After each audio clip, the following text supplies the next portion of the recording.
congratulations as well. I guess frustrating not to be able to bring this to a series win out on the park. Yeah, absolutely. Look, it's something you can't control, the weather, isn't it? But I know everyone was really excited about the opportunity that today kind of gave us, and to push the Aussies, hopefully, to get a series win would have been awesome. But look, it wasn't to be, and I think we just have to reflect on the series that it was and the positives that we can take out of it, because I think there was quite a few. When you look at the series against England, what ended 3 weeks ago, and you look at the last 2 games you've played, it seems pretty clear there have been some pretty big, I guess, leaps in development. Yeah, I think we all knew it was there within us as a group, and the challenge for us was then being able to show everyone else what we can do, and just really proud of the way that the girls have gone away and reflected, I guess, had a chance to kind of refresh and come back and really take on the Aussies. I think Meg alluded to it earlier, we do know each other quite well. We've obviously played each other quite a lot, and even having quite a few girls involved in the Big Bash League, it does mean that we probably know them a little bit better than the English, but I think we did really turn up and take it to them from game one. Now onto the ODI series. A lot of talk about a record there for Meg, but part of that is that they are tough to beat. But do you get a bit of extra motivation when you do have that possibility of stopping a record like that?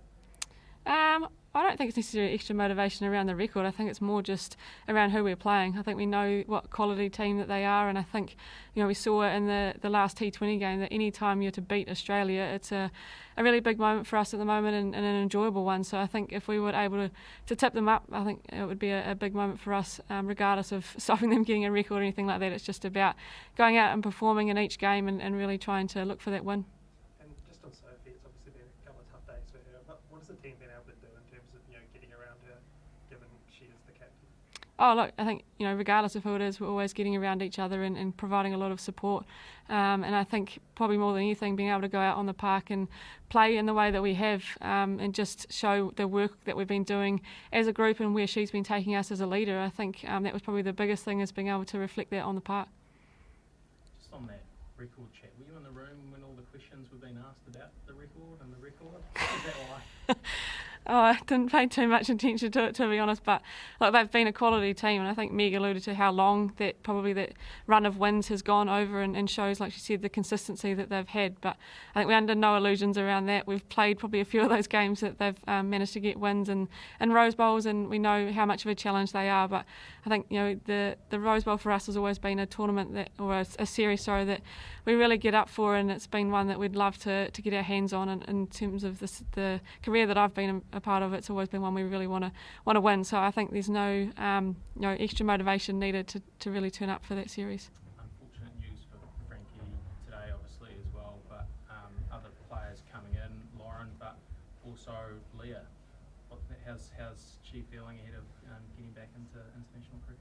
Yeah, she's really excited. I think her and management have been working really closely over the last sort of week or so in her progress, and I'm sure they'll look in the next couple of days to sort of really assess where she's at, and hopefully she can be unleashed in this series. I think everyone will be looking forward to having her back. We know what I guess energy she brings, not only with the ball, but just amongst the group. She really can lift us another level. So I think we're excited if we can get her back out on the park, what they can do for our side. Do you think that pace, sort of that almost extra pace that she provides, is needed to beat this Australian ODI team? I think it's just every player being able to do their role, whether that's with pace, whether it's spin, whether it's being able to swing the ball. I think Australia are fortunate enough to have a couple of quicks in their side, so I'm sure they get a lot of practice at facing them in the net. So it's not like it's something unique, I guess, that they haven't probably seen, but I think she just brings a little bit of fire about her, and I think it's nice to have that balance of pace and swing and spin in our side, and hopefully that's sort of a collaboration of bowlers that we can use to really beat them. You had Australia under pressure in game 1 and you pulled off a really close victory in game 2. How much can you take forward mentally, having beaten the Australians now in a pressure situation into the World Cup next year? Oh, I think a lot. I think not only that, but even just into the Rose Bowl series. I think whenever you beat them, it does just give you that belief that you can do it, and I think that's huge for this side, and where we're sort of trying to head as well as a group, and the progress that we've been able to make. And I think I talked about it earlier, the contributions that we're now getting from players that we know what they can do, and the more we're seeing those little contributions from the likes of even Maddie and Hannah Rowe the other day, and then the way that Jess Kerr and Rosemary Muir have really led the bowling attack attack up top, I think we're starting to see a lot of players put their hand up and just have that belief in how they can play as individuals, and then we're seeing it as a team as well. And I think the more we can hopefully tip over Australia, we're going to take that confidence into other games. Yeah, Andy B, one more. Just in terms of rose bowls, you obviously have played in a few and you haven't won them. Do any stick out in terms of, you know, getting close, or you feel that there was one that got away from you or anything like that? It's ironic you say that, because I think we talked about it after the last T20 win where we won off a French Cup, and then I think the one that probably sticks in our mind a little bit is we lost in Queenstown to the exact same shot off the last ball. So it was sort of one of those ones where it got really close and could have gone either way. But look, we've had one rained out as well. I remember we got 2-2 and then rained out. I think it was at the Basin. So there's been a few tight contests in there, and just unfortunately not quite to get over the line at the last hurdle. Fantastic. Now, the moment I've been waiting for. Mount Albert, a few questions. Girls, just put your hand up, so who's going? Yep. Say your name and ask a question to Amy.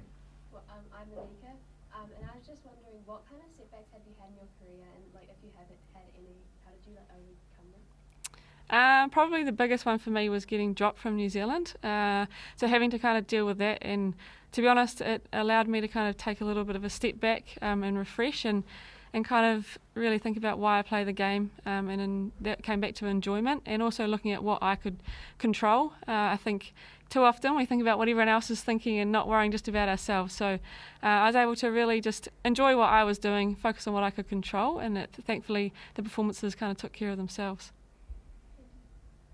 Yep. I got into cricket at a very young age, actually, pretty much as soon as I could walk. My father played cricket, and I followed him around with a bat and ball in my hand and pestered him for throwdowns all the time. So, yeah, I've been playing for a long, long time now. I'm Jemima, and I was wondering how you focus on a field when you play cricket. It's a very good question. I think it's a long game, and often, the individual ball doesn't actually take that long compared to the time that we're standing out on the field. So it's about kind of being able to actually let yourself relax in between balls, so that it's really hard to concentrate for that whole time. So be able to relax in between balls, and then when the bowler's coming in, kind of crouch down a little bit, and that kind of gets you back into ready to watch that ball hard and hopefully field it. I'm Lily, and I was wondering, when did you know that you wanted to play cricket professionally? Oh, that's a good question. When I started playing, we actually couldn't play professionally, so I played it for the love of the game, and had a really good boss that let me work at a job as well as balance playing cricket, so I was very fortunate in that sense. But I think when I watched the 2000 World Cup final at Lincoln, which I'm not sure if some of you were even born then, but they won that game, and just the kind of inspiration that they gave me to want to keep playing, and I think I was playing representative cricket then, so it really drove me to be as best as I could and aspire to be like them one day and get into the New Zealand team. One or two more, yeah.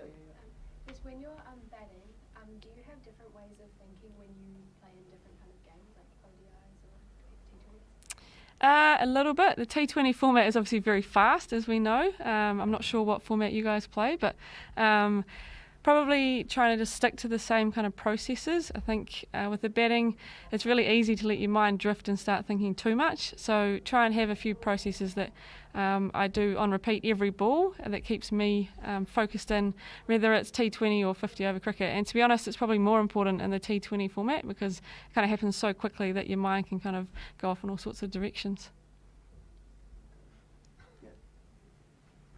I'm Sancy, and I want to ask, how did you overcome the fear of your first game? Fear of my first game.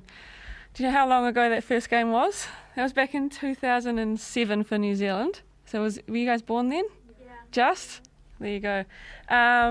But I was facing quite a fast bowler back then when I was playing as well, but I think just so excited that I had the opportunity to play for New Zealand, so trying to really enjoy that opportunity that not everyone gets to have, and just make the most of it. So yeah, I think it felt like a little bit of a kid at Christmas, just having the opportunity to put on the white fern and represent our country, so I was pretty excited.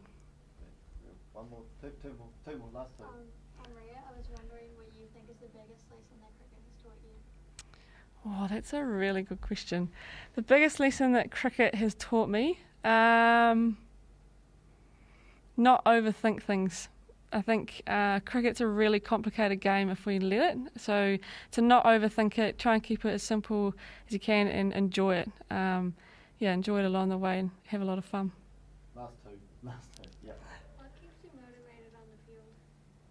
Oh, winning, I think. But also underneath that, just trying to be the best that I can be. So I think as cricketers, we know there's so much that goes into it, when batting, bowling and fielding. So there's always kind of areas that you can improve. And the way that the women's game has kind of grown in the last wee while in sort of leaps and bounds, it's kind of, you're having to evolve your game, and people starting to bring in laps and reverse sweeps and different shots to their game. So it's kind of always meant that you're always learning and growing as a cricketer, which is really exciting. Last one? No, all good. Out of questions? Well, fantastic work. Outstanding. Hop on your feet and we'll get a little photo on behind. Great question. Yep. Andy, Brilliant keeps work. saying, you never just go 1 more, 2 more, 3 more. Do you want me to stay seated? Yeah, stay seated. Yeah. Hop in behind. Jump in. Right Come right across. There it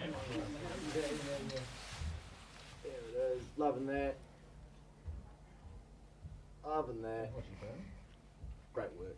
Great work, girls. very much. Thanks for the questions. Thank you. Hope they were helpful. Fantastic. Yeah, outstanding. Good day. Thank you. You too. Nice to meet you all. As soon as Rig is back down,